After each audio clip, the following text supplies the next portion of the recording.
जो भी लोग अच्छा कर्म करते हैं और जो भी लोग बुरा कर्म करते हैं, जो भी लोग अच्छे होते हैं और जो लोग बुरे होते हैं, उन सभी को अपने कर्मों का फल इस जन्म में या अगले जन्म में अवश्य ही भुगतना पड़ता है। लेकिन आज के इस वीडियो में हम इतना जानेंगे कि अच्छे लोगों के साथ हमेशा बुरा क्यों होता है। भगवान गौतम बुद्ध की एक कहानी से हमको इस प्रश्न का उत्तर बड़ी ही सहेजता से मिल जाएगा। तो चलिए, आज हम आपको गौतम बुद्ध की एक रहस्यमय कहानी सुनाने जा रहे हैं। तो चलिए आज के वीडियो की शुरुआत करते हैं। गौतम बुद्ध के समय में उनका एक अनुयायी हुआ जिसका नाम था महाकाल। महाकाल सच में एक बहुत ही अच्छा और धार्मिक व्यक्ति था। वह लोगों की मदद करता, गरीबों को दान देता, किसी के साथ अन्याय नहीं करता और बुद्ध द्वारा बताए गए पंचशीलों का पालन करता, अर्थात हत्या नहीं करना, चोरी नहीं करना, यह व्यभिचार नहीं करना, झूठ नहीं बोलना और नशा नहीं करना। इसके साथ ही वह बुद्ध द्वारा बताए गए ध्यान और साधना का अभ्यास भी करता। वह हर पूर्णिमा और अमावस्या को बौद्ध आश्रम में होने वाले उप औसत में हिस्सा लेता और पूरी रात बुद्ध के प्रवचन सुनता। ऐसे ही एक आवश्यक के दिन उसने उपोषण किया और रात को बुद्ध के प्रवचन सुनने लगा। और सवेरे जब बुद्ध के प्रवचन समाप्त हुई तो आश्रम से निकलकर वह पास के ही तालाब में नहाने के लिए चला गया। उसी रात उस गांव में कुछ चोर एक घर में चोरी करने के लिए गुस्से हुए जेवर वो चोरी करके भाग रहे थे तो गलती से एक चोर का पैर बर्तन से टकरा गया और बर्तनों की आवाज से घर के लोग जाग गए। चारों तरफ हल्ला मच गया कि गांव में चोर घुसे हैं। मोहल्ले के लोगों ने चोरों का पीछा करना शुरू कर दिया।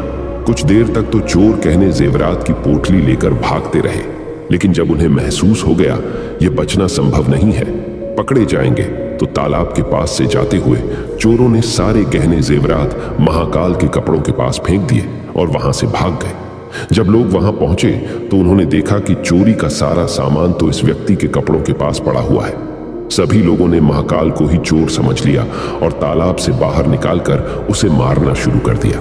वह कहता रहा कि मैं चोर नहीं हूं, मैं तो रात भर प्रवचन सुनकर आया हूं और यहां सिर्फ स्नान कर रहा था। मुझे नहीं पता ये चोरी का सामान यहां कैसे आ गया। लेकिन भीड़ ने उसकी एक न सुनी और यह कहते हुए और मारने लगे कि अच्छा, चोरी करने के बाद अब नाटक कर रहा है कि मैं अच्छा आदमी हूं, प्रवचन सुनकर आ रहा हूं। गुस्साई भीड़ ने उसे इतनी बेरहमी से पीटा कि उसकी मौत हो गई और उस मृत महाकाल के शरीर को वहीं छोड़कर लोग अपने अपने घर चले गए। सुबह जब आश्रम के कुछ हिस्से तालाब में पानी लेने के लिए आए तो उन्होंने महाकाल के मृत शरीर को तालाब के पास पड़ा। देखा उसने पर पता चला कि चोरी के आरोप में लोगों ने महाकाल को पीट पीट कर मार दिया। शिष्यों ने बुद्ध के पास जाकर यह दुखद खबर सुनाई कि बेचारे उपासक महाकाल को लोगों ने मार दिया। उसे उस गलती की सजा मिली जो उसने की भी नहीं थी। बुद्ध शिष्यों के द्वारा की जा रही अलग अलग बातों को बस ध्यान पूर्वक सुन रहे थे। तभी उनमें से एक शिष्य बुद्ध से पूछ लिया, बुद्ध, ये बात तो आप भी जानते हैं कि महाकाल कितना अच्छा इंसान था। उसने कभी किसी के साथ कुछ गलत नहीं किया, फिर उसके साथ इतना गलत क्यों हुआ?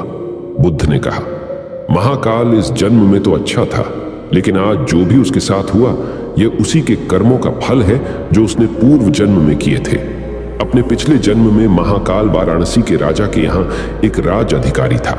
वाराणसी के पास एक बड़ा सा व्यावसायिक गांव था जहां पर पहुंचने के लिए एक जंगल को पार करना पड़ता था। लेकिन उस जंगल में कुछ लुटेरे रहते थे जो कि वहां से गुजरने वाले राहगीरों और छोटे व्यापारियों के सामानों को लूट लिया करते थे।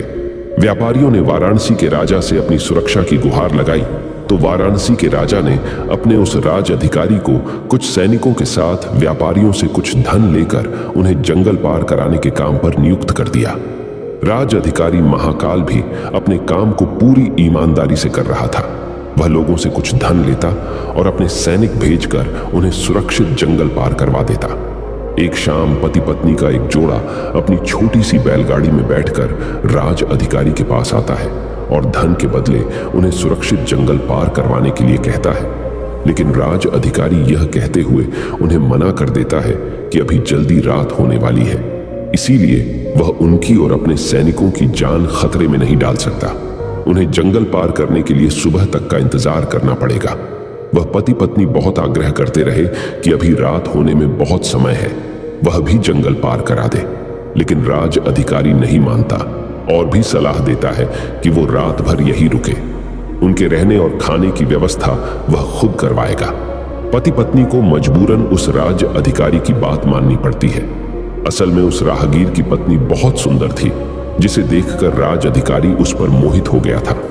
उस पर काम वासना हावी हो जाती है, और जो व्यक्ति पर काम वासना हावी हो जाती है तो उसे सही गलत कुछ समझ नहीं आता। वह आसक्ति की आग में जलकर अंधा हो जाता है, और यही उस राज अधिकारी के साथ भी हुआ। उसने उन दोनों पति पत्नी के रहने और खाने की व्यवस्था तो कर दी, लेकिन साथ ही वह उसकी पत्नी को पाने की तरकीबें सोचने लगा। उसे एक तरीका समझ आया। उसके पास एक बड़ा सा हीरा था। उसने उस हीरे को रात में चुपके से उस आदमी के बैलगाड़ी के सामान में छुपा दिया, और सुबह होते ही हल्ला मचा दिया कि उसका कीमती हीरा किसी ने चोरी कर लिया है। उसने अपने सैनिकों को आदेश दिया कि हर एक व्यक्ति के सामान की तलाशी लेने के बाद ही उसे आगे जाने दिया जाए। सैनिकों ने तलाशी ली तो योजना के अनुसार हीरा उस पति पत्नी की बैलगाड़ी के सामान में छुपा मिला। राज अधिकारी उस व्यक्ति को सभी के सामने यह कहते हुए पीटने लगा कि मैंने तेरे रहने और खाने की व्यवस्था किया और तूने मेरे साथ गद्दारी की। उसके साथ उसके सैनिक भी उस आदमी को पीटने लगे, और पीटते पीटते उस व्यक्ति की मौत हो गई।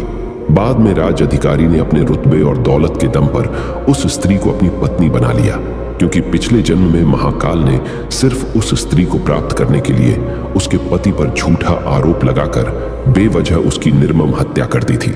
इसीलिए पिछले जन्म में ही उसकी मृत्यु के पश्चात उसे नर्क प्राप्त होता है, और नर्क में बहुत दुख भोगने के बाद उसे इंसानी जीवन मिलता है। लेकिन इस जीवन में भी उसके पिछले कर्म उसका पीछा नहीं छोड़ते, और उसके साथ ही वैसा ही होता है जैसा उसने उस स्त्री के पति के साथ किया था। महाकाल को उस चोरी की सजा मिलती है जो उसने की भी नहीं थी। उसने इस जन्म में तो अच्छे कर्म किए थे, लेकिन उसके पिछले जन्म के बुरे कर्मों की वजह से आज उसकी यह दुर्गति हुई है।